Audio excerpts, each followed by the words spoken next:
Manipur Housing Ladiba Preschool Kids Center Amadi Franchise Scheme Makada Ladiba Center Singe Chanakanglon Lengang na Atuba Matam da Semduna Chana Hello Chanakanglon Yauduna Hangliba Center Singda Kumna Yangshin Bahoragani Haina Manipuri Students Federation MSF ki President Hizam Rosana Fongtorakli Hirambasigi Matang da ngasi Kwakatil Taunawzam Laikai de Leba MSF ki Head Office da Pangthukiba Paugi Mifam Amada Mahana Makatana Hai National Education Policy NEP 2020 gi matung inna Anoba Mahitampam Sangda Tamgadaba Hiram Singh amasung takpi tambibagi kanglon marik chumna semli adubu laingaki waina chana kanglon laitaba khagnatana laingaki ayaba yaudana mafam kayada pre-stage ki kids center singda pre-nursery nursery kg lkg amadi ukg gi mahai gi thak sing hapchinduna angang singda tambiri masi laingak amadi mari lainaba department singna athubada yengshingadabani amadi guidelines semduna chana hannaba phanagadabani integrated child development services ICDS ki chana kanglon da yauriba package of service ki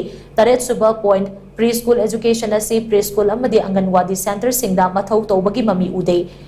maram masina hena chawkhatba kunai amadi afaba mahai masinge thak ama purangnaba wakhalonda chanakanglon yaudana hangdogliba center singi mathakta yengsilagani haina mahana makha taki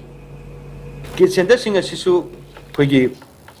akhoi senda lambi gi tapta akhoi mapam khudimakta hangjalakpasini aduga somdana mu Angawadi gi center sing When Uber Punk Tabasini. Nasai preschool education da quickly lady but sahi ahum dagina sahi tarupokta mark sai pre nursery, adegi nursery, KG, LKG, UKG, Tangadova period amakani, Madugi Matunda, Mahak Matang Manau Naina, my class 1, 2, 3 in a Kazagadova from Amakani, Adubunga city, Kid Center sing a sea, Junction Bidaba Mamiduni, Tari, Anang Sindula. Kaigumba formal education ama porak nabagi amadi uniform oiba education ama lehaudragadi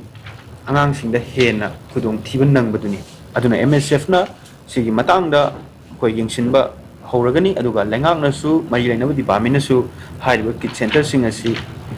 koi miyeng changbiba makoi guideline lam thambiba uniform education ama porak naba honabiba se si tangai phadaba mani haina MSF ki side gi thamjari